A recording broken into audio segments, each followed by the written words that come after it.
Bom dia, pessoal, tudo bom com vocês? Bom, por aqui tudo indo, né? Como vocês já sabem, já falei em outros vídeos, continuamos na quarentena, sim. Continuamos aí à mercê do coronavírus. Meu Deus, quando isso vai acabar? Não vejo a hora disso acabar, de a gente ter nossa liberdade novamente, de ir e vir.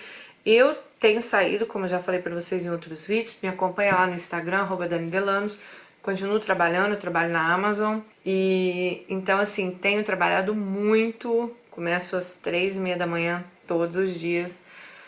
Hoje eu estou de folga e resolvi gravar os vídeos da semana para vocês.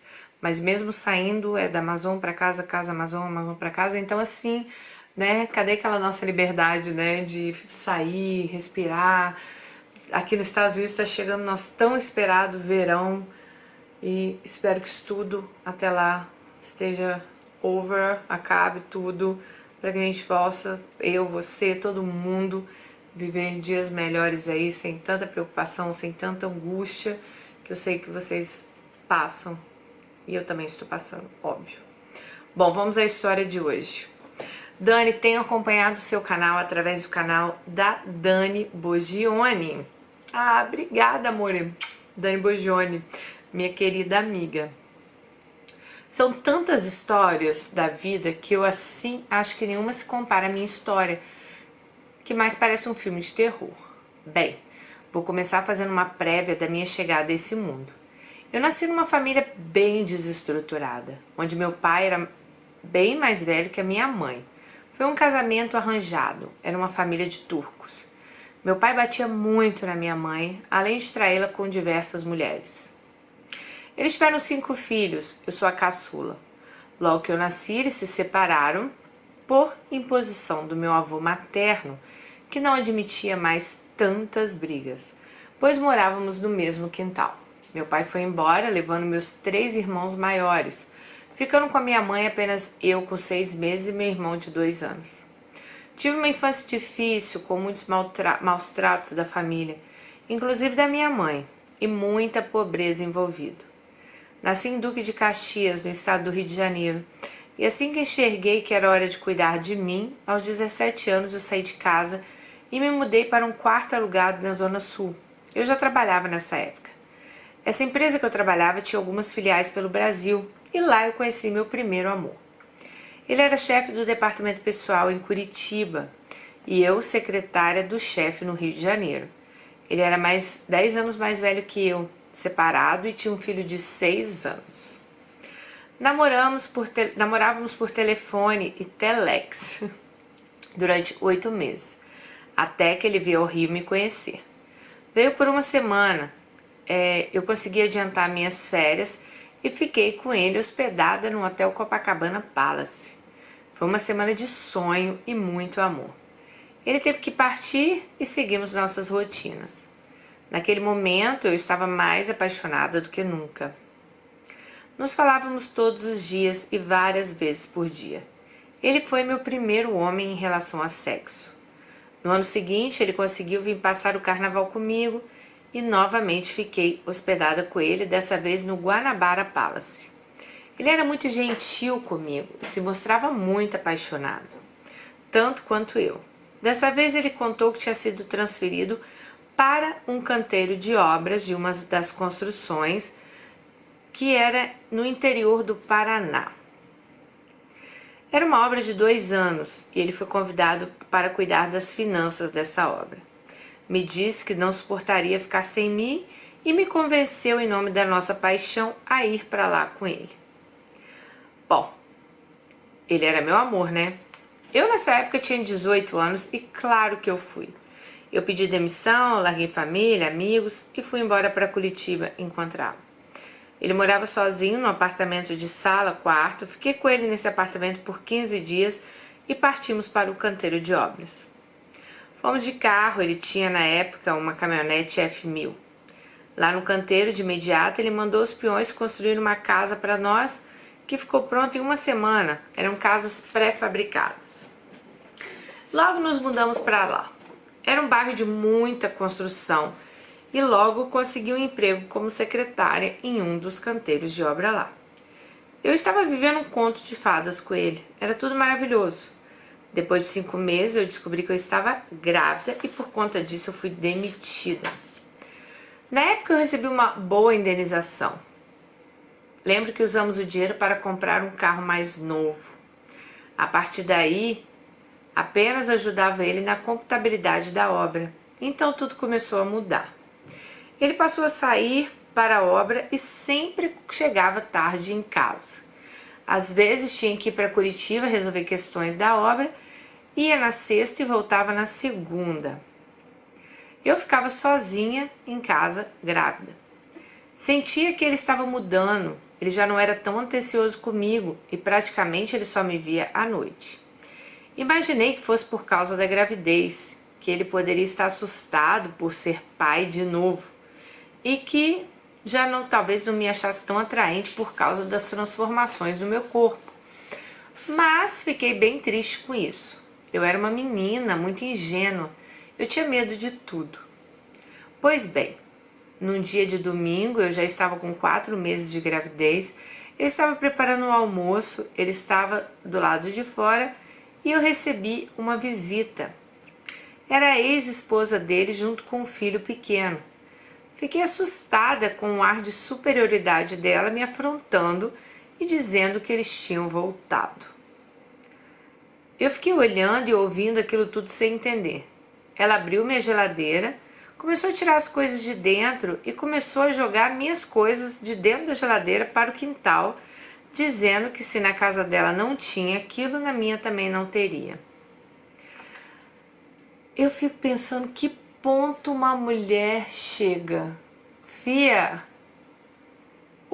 não vou nem comentar agora. Eu só conseguia chorar. Pouco tempo depois ele chegou e ficou surpreso com a chegada dela. Foram conversar em outro canto da casa. Eu estava tão nervosa, mas eu consegui ouvir ele falando assim: ela é uma coitada, não tem nem para onde ir. Aquela frase ecoou no meu ouvido por anos. Só Deus sabe. No dia seguinte a tudo isso eu decidi voltar para o Rio. Ele me confirmou que estava se reconciliando com ela e tentou me convencer a ficar numa casa que ele alugaria para mim em Maringá. Ou seja, ele estava me propondo ser amante dele e me visitaria sempre que pudesse. Claro que eu não aceitei. Eu o amava, mas eu preferi ir embora. Fiz ele me levar na companhia telefônica, liguei para minha mãe, pedi se eu podia ficar lá. Eu fui embora com algum dinheiro que ele me deu e uma mala.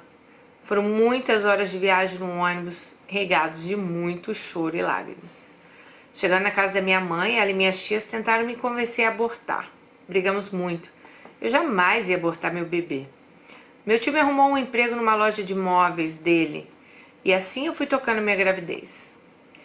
Bom, o embuste lá, né? Vamos dar o nome dele de Carlos. Me ligava uma vez por semana e todo mês me mandava algum dinheiro. Enfim, meu filho nasceu. O nome do meu filho, Daniel. A cada dia que se passava, eu ficava mais apaixonada por ele. Dei a notícia a Carlos e ele simplesmente nem esboçou reação. Comecei a cobrar dele para registrar o menino, ele dizia que iria vir, mas nunca vinha. Quando o Daniel estava com 6 meses, eu decidi ir ao Paraná para que ele registrasse o nosso filho. Deixei Daniel com minha mãe e fui. Cheguei de surpresa lá. Ele não sabia que eu iria. Cobrei então dele o registro de nascimento e ele me respondeu: vou pensar. Bom, ali naquele exato momento, com essas 2 palavras apenas, ele me fez mulher. Naquele momento eu cresci imediatamente e me tornei uma mulher de verdade. Eu não podia aceitar aquilo. Esse homem tinha tirado minha virgindade, eu tinha largado tudo e todos para ir embora com ele. Ele me abandonou grávida.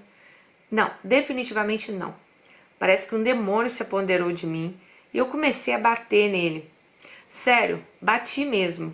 Gritava, jogava nele tudo que eu via pela frente. Diante dos meus ataques, ele só viu uma opção. Ele foi ao cartório e registrou nosso filho. Exigi dele o dinheiro para alugar uma casa no Rio, pois eu iria sair da casa da minha mãe com Daniel. Ele me deu dinheiro suficiente para isso e prometeu continuar com a ajuda financeira. mas ele não queria contato com o filho. Então, sabe o que eu não entendo? Pra que você deixou esse homem registrar o filho se ele não queria ser pai do seu filho, sabe? Eu não gostaria de ter na certidão do meu filho um homem que não quer ser pai dele. Sério, gente, sério. Bom, a minha tia morava perto, aí ela foi morar com o filho, né? Alugou uma casa, arrumei um emprego e eu pagava minha tia para cuidar de Daniel enquanto eu estivesse no trabalho. Carlos continuou me mandando dinheiro por mais alguns meses e depois parou. Apesar dos inúmeros recados que eu deixava, ele nunca retornava. Entrei na justiça para cobrar a pensão.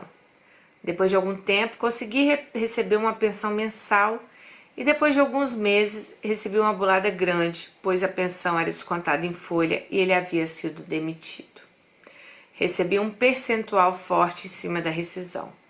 Mas foi aí que começou o meu inferno. Os meses se passaram e eu não recebia mais nada. Voltei à justiça, tudo era feito por carta precatória e a justiça não conseguia encontrá-lo. Ele escorregava igual quiabo e fugia o tempo todo da justiça. Eu arcava com tudo sozinha. Processo rolando sem nenhum sucesso. Quando Daniel estava com quase 2 anos, conheci um excelente rapaz que logo depois virou meu marido. Casamos e ele cuidava do meu filho como se fosse dele. Algum tempo depois eu fiquei grávida e tive uma menina. Estávamos muito felizes. Mas nada de Carlos pagar a pensão de Daniel. Cheguei a cansar e meu marido pediu que eu deixasse esse processo de lado, pois nós dois trabalhávamos e nada nos faltava. Mesmo insatisfeita, acabei abandonando o processo que foi arquivado. Fiquei casada por 11 anos. Nosso amor acabou e nos separamos. Ele ficou desempregado e passou a viver de bicos. Ele ganhava pouco, me ajudava com o que podia. Mas não era suficiente, porque já eram 2 crianças e ainda eu pagava aluguel. Enfim, as coisas ficaram pesadas para mim. E meu ex-marido lavou as mãos. Ele não queria essa responsabilidade, já que estávamos separados, e cada vez me ajudava menos. Bom, reabri o processo e mudei de ramo. Fiz um curso de corretora de imóveis e passei a trabalhar em imobiliárias, que eu estou até hoje. Apesar dos horários serem puxados e do sacrifício de dividir meu trabalho com os meus filhos, comprei um carro, contratei uma empregada para me ajudar com as crianças. A essa altura já não tinha mais ajuda do meu ex e ele aparecia para ver as crianças quando ele queria. Contratei um advogado também para agilizar o processo da pensão do Daniel, já que a justiça gratuita não surtia efeito. Pura ilusão. Advogados particulares também não conseguiram ter êxito, pois Carlos se empenhava em trocar de endereço toda vez que ele recebia uma carta da justiça. Daniel já estava com 14 anos, minha filha com 11, quando conheci uma outra pessoa e fui morar junto. Ele trabalhava na mesma loja que eu, era separado e resolvemos nos juntar. Ele me pediu um filho o tempo inteiro e acabei engravidando. Ele era de Recife e queria voltar para lá. Tínhamos o dinheiro guardado e então nos mudamos para Recife. Abrimos uma loja de utilidades e eu pouco ia trabalhar. Minha caçula nasceu e eu tinha em casa então 3 filhos para cuidar. Depois de 6 meses eu descobri que eu estava sendo traída por ele com uma menina de 20 anos. Fiquei transtornada e numa crise de fúria vendi tudo e voltei para o Rio. Fui para Recife com 2 crianças criadas e voltei com 3. Sem casa, sem trabalho, sem marido, com apenas o dinheiro que eu consegui arrecadar com a venda de imóveis, mas com muita coragem. Minha cunhada me propôs deixar com ela a bebê até que eu ajeitasse as coisas, mas isso estará fora de cogitação. Bom, voltei com a cara e a coragem, com 3 crianças. Depois de morar na Zona Sul, tive que retornar à Baixada Fluminense, pois eu dependia dos meus parentes para me ajudar a me reerguer. Com o dinheiro que eu tinha, aluguei uma casa e minha prima cuidava da bebê enquanto eu trabalhava. Ela era um anjo. Ela não me cobrava nada e tinha um carinho muito grande pela minha bebê. Logo juntei dinheiro e me mudei para a Zona Norte, pois era muito difícil operar com tanta distância. Contratei uma empregada e fui à luta. E o processo de pensão sempre parado. Minha esperança já tinha até se acabado. Passei a não criar expectativas, deixava as coisas rolar. Quando o Daniel estava com 22 anos, mudamos para uma casa maior, pois já não era mais possível eles dividirem o mesmo quarto por conta da diferença de idade. Nessa época eu já não tinha mais empregada, pois meus filhos maiores ajudavam nos afazeres da casa e a cuidar do menor. Aos 40 anos eu entrei na faculdade de Direito. Depois de 2 anos, Daniel me pediu para que eu pagasse para ele um curso preparatório para que ele fizesse um concurso público. Como eu não tinha condições para tanto, tranquei minha faculdade para pagar o curso dele. Aos 22 anos, ele conheceu uma mulher de 30, economista, já bem empregada, uma garota de nariz em pé que não se misturava com a gente. Então, as visitas dela se limitavam ao quarto de Daniel, na parte da minha casa. Pouco via ela. Daniel passou a ficar ausente com a desculpa de estar estudando com ela para o concurso. A família dela tinha uma casa em Paquetá e eles passavam quase a semana inteira lá. Morávamos numa casa enorme e uma casa precisa de manutenção. Algumas coisas que só homem consegue fazer. Eu supria tudo na casa, somente eu trabalhava. Eles então chegavam numa sexta-feira e no sábado eu estava preparando almoço. Quando ele desceu e disse que estava voltando para Paquetá. Questionei por que ele havia acabado de chegar de lá.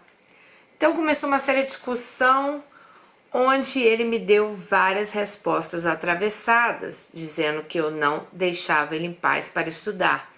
Eu então argumentei que eu era sozinha, que eu tinha que bancar tudo, que eu não tinha como pagar alguém para fazer as coisas, pois, né? E ele era o homem da casa, ele tinha que me ajudar a fazer as coisas da manutenção da casa. Então eles começaram a discutir, ela e o filho, tá?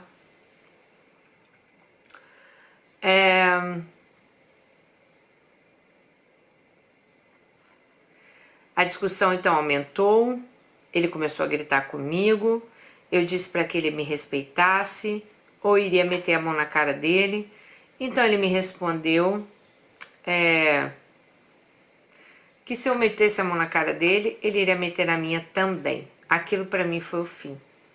Um caos. Imagina, seu próprio filho, né? Ele disse isso, subiu para o quarto, se trancou, subi em seguida, eu já estava transtornada com a falta de respeito, gritei para que ele abrisse, ele não abriu e a namorada começou a gritar que ia chamar a polícia. Veja bem, na minha casa, onde eu era a única provedora, aquela menina, né, e o meu filho estavam lá falando que iam chamar a polícia. Pedi para que eles saíssem da minha casa imediatamente. Eles chamaram a polícia chegou e então me pediram que eu deixasse eles descerem para ir embora. Eu então já tão transtornada, quando eles desceram, meti a mão na cara dele. Aí eu disse para ele, você não disse que ia me bater? Então me bate agora. A essa altura eu já era a louca da história, porque ele e a namorada desceram com cara de anjo, né? Bom, anyway, ela deu na cara do filho, o filho ficou quieto e o filho saiu de casa. Foi aí que ela quis dizer que essa briga, o Daniel acabou saindo de casa, tá? Não vi mais. Mas minha caçula continua a ter contato com ele, pois eles se gostam muito e eu não proibi que eles se vissem. Bom, 2 anos depois, acompanhando o processo judicial, vi no Google um acordo entre Daniel e o pai. Eu não consegui abrir para ver qual era o acordo, né? E aí ela descobriu que o filho, o Daniel, recebeu 78 mil reais, isso em 2005. Era o acordo que ele tinha feito com o pai dele, sem ela saber. O juiz havia pedido a penhora dos bens do ex dela, né? Então, propôs esse acordo que foi aceito. Novamente, eu me senti a última das criaturas, pois eu fiquei anos lutando por aquilo e ninguém nem falou nada pra ela, né? Então, gente, eu acho que ela sentiu assim que isso foi uma punhalada nas costas dela, né? Ela como mãe sempre lutou pelos filhos dela e acabou que, né, as coisas aconteceram e ela foi saber pela internet, né? Foi a última a saber, vamos falar assim. Bom, eu sabia onde o Daniel estava trabalhando e liguei para ele. Eu me identifiquei como mãe dele e ele mandou dizer que ele não estava. Com muito desespero, gritei para o telefone: diga para esse desgraçado que eu estou indo para aí. Eu já descobri.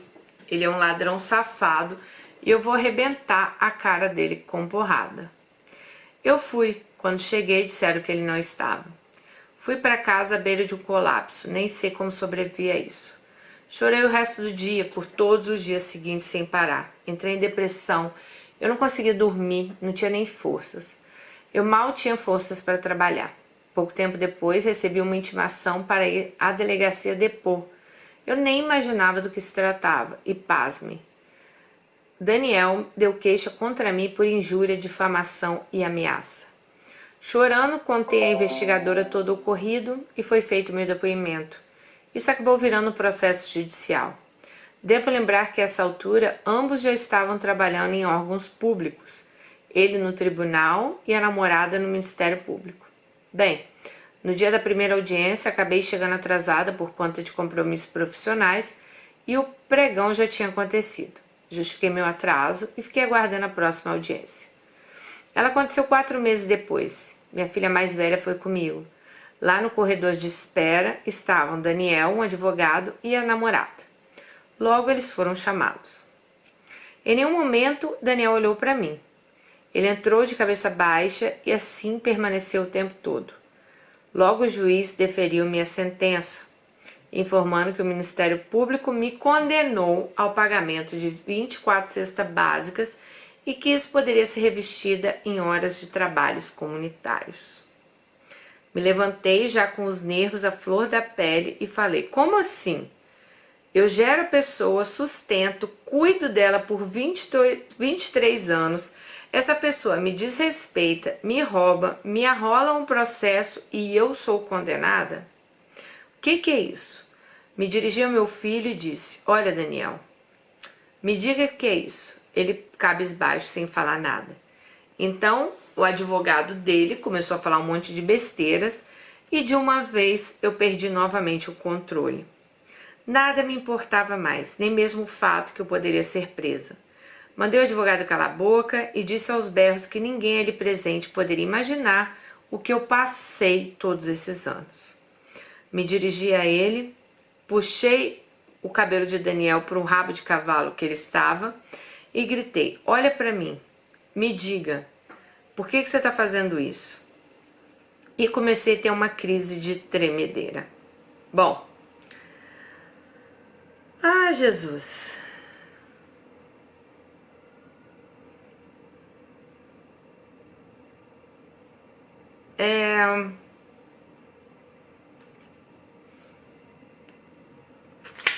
Aí, gente, ficou essa questão de briga entre mãe e filho, né? Aí ela fala assim, ela quer que falar as considerações dela. Por que que ela fez isso? Eles estão lá em processo judicial, tá, gente? Ela diz assim: meu Deus, eu briguei com meio mundo para que meu filho tivesse o direito de estar nesse mundo, quando todo mundo queria que ela fizesse um aborto e ela não fez. Eu cresci com ele. Foi ele meu primeiro amor de verdade. Ele sempre foi um filho maravilhoso, que me fazia colocar as mãos no fogo por ele. Chorei por ele equivalente a um rio. Dentre os canalhas que passaram na minha vida, Daniel acabou sendo o maior. Ele nunca me amou. Ele usava uma máscara enquanto precisava de mim. Ele me tirou a única oportunidade que eu tive de comprar minha casa própria, a qual também seria dele e das irmãs. Com tudo isso, ele perdeu toda a família, ninguém mais quer saber dele. Aprendi que o único amor incondicional que existe é o amor próprio. Superei e esqueci. Nunca mais quis saber de Daniel. Já são 15 anos, gente, 15 anos. Não nutro por ele nenhum tipo de sentimento, nem ódio, nem mágoa, nem nada. Deus me deu a incumbência de 3 seres humanos. Eu fiz minha parte. Agora eu não sei o que vai acontecer daqui pra frente. Bom, vamos lá, amiga. Eu acho assim, é difícil, né? A gente é mãe também. Mas eu acho o seguinte, eu já vi várias mães tendo esses mesmos questionamentos que você, da gente fazer, lutar. Eu acho assim que por um filho a gente faz qualquer coisa. E quando a gente faz qualquer coisa, a gente faz de coração, sabe? Eu não posso chegar hoje e falar assim para os meus filhos, eu acordo 3 horas da manhã por causa de vocês, né? Eu vou trabalhar minha capa por causa de vocês. Não, acho que de mim meus filhos nunca vão ouvir isso. Mas eu entendo o seu lado, tá? Eu entendo a sua mágoa, óbvio. Mas eu acho assim, por exemplo, a questão da pensão. Se a gente for pensar, lógico, você foi lá, você sustentou, você fez, você correu na justiça, mas esse dinheiro era dele, né? Era um dinheiro que é a pensão para o filho, não é para a mãe, tá? Infelizmente a justiça ela entende assim, né? A pensão é para o filho. Então eu não acho que o Daniel te roubou. Claro que o pai tinha que ter tido a obrigação de ajudar você a sustentá-lo, óbvio, mas eu não vejo isso assim como um roubo. Não sei, posso estar errada, mas eu não vejo ele, ai nossa, o Daniel me roubou. Eu não acho que ele tenha te roubado, tá? Eu acho que era algo que estava na justiça, estava em nome dele, contra o pai dele, e ele recebeu o dinheiro que era para ele, tá entendendo? Talvez para ele investir na educação dele, investir em algo que é para isso que é a pensão, né? Outra coisa que eu penso lógico, eu sei que, né, Daniel deve estar um homem hoje, de repente já é casado, você não tem contato com ele há 15 anos, não sei nem se ele tá mais com essa mulher, mas assim, eu acho que, sabe, quando a gente conhece uma pessoa, isso eu já tô falando pra vocês, meninas, que estão me vendo, não é o caso dela. Muito cuidado, gente, em ter um filho com essa pessoa, sabe? Porque acaba sempre sobrando pra mãe. Não foi meu caso, que meus filhos acabaram ficando com o pai, mas 95% dos casos que a gente vê, os filhos acabam ficando com a mãe. E a mãe, ela acaba pegando toda a responsabilidade sozinha pra ela, tá? Ela que vai correr atrás, ela que vai sustentar, ela que vai ter que se virar. Eu mesmo estando longe, eu sempre, todos os meses, o dinheiro dos meus filhos está lá com eles, entendeu? Sempre fiz questão, porque, né, já falei pra vocês inúmeras vezes, no meu caso, não é pensão, mas os meus filhos sempre tiveram dinheiro todo mês com eles, nunca falhei nenhum mês, nada. Então assim, porque não é porque ele tá com o pai que eu acho que só o pai tem obrigação. Não, eu sou mãe, eu também tenho obrigação. Se eu quero que meus filhos tenham uma vida legal, dar uma vida boa para meus filhos, eu sei que eu tenho que contribuir para isso. Se eles têm que estar numa boa escola, eu tenho que contribuir para isso. Estar numa boa faculdade, tem que contribuir para isso. Então assim, eu acho que filho é uma obrigação de sustento do pai e da mãe, tá? Então, por isso que eu acho que tem que pensar muito, ter muito cuidado com quem a gente escolhe para ter um filho. Porque tem homens aí que não estão nem aí, tem mulheres aí que também que não estão nem aí. Já vimos mulheres que largaram a criança com o pai, sumiram no mundo e não querem nem saber. Então, assim, tem que ter muito cuidado. Aí eu entendo as suas considerações finais aqui, né, que você disse. Aí eu entendo aqui as suas considerações finais que você disse. Dani, eu briguei com o meu mundo para o meu filho tivesse o direito de estar nesse mundo quando todo mundo queria que você tivesse feito um aborto e você não fez. Óbvio, você é mãe e eu acho que quando a gente fica grávida, a gente já tem o amor pelo nosso filho, né? Só a gente que é mãe sabe o amor que a gente sente pelo nosso filho, né? Eu amo meus filhos incondicionalmente. Tenho certeza que você ama seus filhos incondicionalmente. Você tem 3 filhos e você fez certo lutar para que ele vivesse, para que ele nascesse, né? Você diz, eu cresci com ele. Eu entendi o que você quis dizer aqui, porque você era uma menina na época, né? Então ele te fez crescer. Você ali, quando o pai falou, não vou, não vou registrar, não vou isso, não vou aquilo, você cresceu ali, você pensou assim, não, peraí, é o meu filho. Ele tá falando que não vai registrar o filho dele, que eu já vejo também de uma forma diferente, tá? Mas eu sei que não é todas as pessoas que pensam como eu, mas eu penso o seguinte, eu não gostaria que um homem que não quer ser pai do meu filho registrasse meu filho, nem por pensão nenhuma nesse mundo, entendeu? Eu entendo que muitas mulheres precisam da pensão, lógico, elas estão ali, mas sinceramente eu não ia querer que um homem que não desse a mínima, nem registrar o próprio filho, eu não queria esse homem como pai do meu filho. Aí você diz aqui, ele sempre foi um filho maravilhoso, né? Sempre eu coloquei a minha mão no fogo por ele. Chorei por ele equivalente a um rio. Gente, isso é mãe. Nós fazemos isso, né? Dentre os canalhas que passaram na minha vida, ele foi o maior. Bom, você sabe o que você passou com ele, mas eu acho que não, amigo. Eu acho que você ficou muito sentida. Você falou assim, ele nunca me amou. Eu acho que o Daniel sempre te amou, sim. Eu acho que ele sempre te amou. Talvez por uma questão aí que vocês tiveram, acabaram se afastando, mas eu tenho quase certeza que ele deve sentir a sua falta. E eu acredito que você deva sentir a falta dele, sim. E ele tirou a sua única oportunidade de comprar uma casa própria, que seria dele e das irmãs.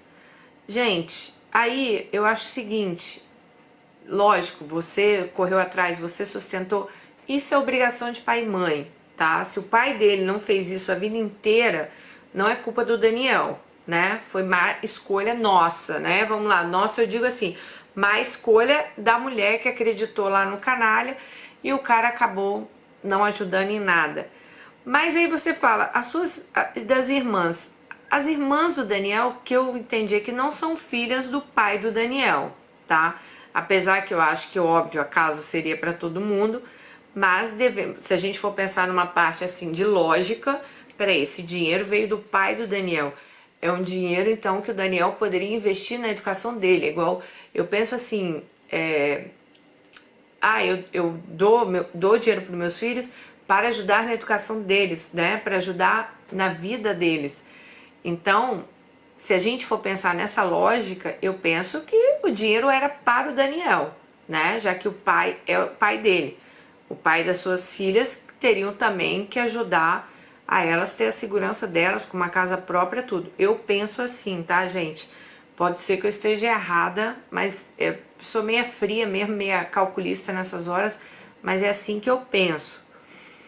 E você disse que superou e esqueceu. Será que você esqueceu? Será que você superou? Eu acho que mãe nenhuma supera a perda de um filho, muito menos um filho vivo. Porque quando um filho se vai, a gente sabe, talvez por uma doença, um acidente, que ele se foi, já é difícil superar. Imagino que você deve sofrer muito com isso. Eu imagino que você e Daniel devem ter muitas questões. Eu acho que vocês chegaram, claro, a um patamar, né, que uma mãe e o filho nunca querem chegar, de brigar na justiça, ir lá, se enfrentarem, né, você ser lá, ter que, né, pagar a cesta básica, fazer horas e não sei o que. Então, assim, é uma situação complicada, porque é uma situação que a gente não quer ver uma mãe e um filho passarem juntos, e foi exatamente o que vocês passaram. Mas será que você não perdoaria? Será que se você hoje encontrasse o Daniel, conversasse... não sei, gente, eu acho que tem tanta coisa na vida que a gente tem que pensar bem, sabe? Não simplesmente chegar e falar, eu não esqueci, ele morreu pra mim, ele é meu filho, não quero mais ver. Gente, é filho. As pessoas erram. Eu acho que, lógico, você contou a sua história aqui, eu entendi, mas eu acho que do mesmo jeito que você contou o seu lado, com certeza talvez o Daniel tenha o lado dele, talvez tenha as questões dele, não tô falando que você não, tô falando assim, do mesmo jeito que você tem as suas questões, ele deve ter as questões dele, ele deve ter o lado dele. Então assim, você falou, fui, esqueci, ok.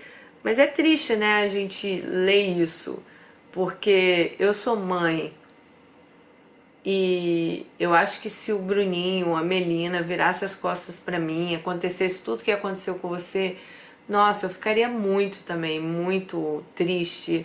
Eu ficaria muito, eu não sei se eu conseguiria superar isso, sabe? De esquecer e viver como se nada tivesse acontecido ou como se eles não existissem no mundo pra mim. Eu imagino que você deva sofrer muito, muito. Eu não sei se você tentou já conversar com ele, se você tentou ir atrás dele, se você tentou ver as questões dele também. Talvez na época ele fosse muito novo, talvez tenha sido um pouco influenciado pela cabeça da namorada, que era bem mais velha. Não sei, tem pessoas que são influenciáveis, gente. A gente não sabe, sabe? E as coisas, quando a gente não tenta fazer elas voltarem para o lugar, quanto mais tempo passa, mais difícil isso de acontecer se torna. É o mesmo jeito, às vezes, se você briga com o irmão, você para de se falar com seu irmão e quanto mais você deixar essa situação, né, se alastrar, essa situação tomar tempo, mais difícil fica de se reaproximar. Quem sou eu aqui para falar alguma coisa para você, minha amiga? Mas assim, é triste ouvir uma história dessa, é triste. Eu sei que eu imagino que como mãe você deve ter feito tudo, igual você falou aqui. Você, né, trabalhou, você ficou com os três, você criou. Eu te entendo no seu papel de mãe, entendeu? Eu te entendo muito. Mas é muito difícil ler uma história dessa e pensar que seu filho tá aí, você não tem convivência com ele, sei lá, amanhã depois acontece alguma coisa, aí bate, é a hora que bate aquele arrependimento, né? Ah, não sei, não sei, não, eu não sei, não sei o que você passou. Lógico, a gente lê um e-mail aqui e a gente não tem, né, ideia o que a pessoa passou na pele. Mas pelo que eu li, pelo que você contou, eu acho que eu não teria deixado a história chegar nesse ponto, sabe? Para mim, nenhum dinheiro no mundo, né, que talvez se o pai do meu filho tivesse dado para ele, eu acho que essa questão financeira não entraria na minha, sabe? Se fosse pela questão financeira, com certeza não entraria. Eu ia falar, meu filho, vai, pega esse dinheiro, é seu, né? Faz o que você quer, o seu pai deu pra você. Mas eu entendo as suas questões, entendeu? Eu entendo o seu lado. Tô falando que eu, Daniele, eu agiria de uma outra forma, como eu sempre agi de uma outra forma, né? Eu sempre tive longe, longe fisicamente dos meus filhos, mas muito perto todos os dias, porque eu falo com ele todas as horas. Sempre fiz de tudo por eles. Nunca pensei assim, não, o pai tem que fazer porque eu tô. Não, não. Eu e o Bruno sempre fizemos de tudo. E se fosse ao contrário, se o Bruno tivesse, né, sumido e depois deixasse aí um dinheiro pro Bruninho, olha, vai lá, eu seria a primeira a falar, não, pega esse dinheiro, vai fazer suas coisas, vai, né, abrir alguma coisa pra você, vai. Então, assim, não sei, cada um tem uma questão, né? Cada um pensa de uma maneira diferente. Eu não posso julgar a maneira que você talvez fez, eu não passei o que você passou, eu não estava dentro de você, mas eu acho que essa questão financeira com certeza seria a última, assim, que me faria me afastar do meu filho. Mas eu acho que teve outras questões aí entre vocês, que eu acho que vocês poderiam ter conversado, vocês poderiam ter sentado, tudo com calma. Eu acho que na hora que tá todo mundo nervoso, não adianta, gente. Uma coisa você não pode, sabe? Você não pode resolver nada de cabeça quente. Você não tem coisas, eu acho que na hora da raiva a gente fala e depois a gente se arrepende. E eu acho bonito pedir desculpas, porque eu também já falei coisas na hora da raiva que eu acho que a pessoa talvez não precisasse ter ouvido, né? Mas depois que eu caí em mim, eu falei, nossa, pra que eu falei isso? Não precisava, né? Não precisava ter falado assim com essa pessoa. Eu poderia ter falado essa coisa, porém de uma outra forma. Mas é isso, amigo. Olha, não tem muito o que falar, né? Vocês estão 15 anos aí separados. Só peço que, quem sabe um dia vocês consigam voltar a se falar, voltar a se comunicar. E é triste porque quanto mais tempo passar, mais distante vocês vão ficar, né? O amor de mãe e filha aí, que vocês eram tão grudados, tão juntos, é triste ver isso tudo. É triste. Mas que vocês consigam, né? Sei lá, um dia, quem sabe, superar isso que vocês passaram, tá bom? Um beijo no coração de vocês e até o próximo vídeo. Tchau!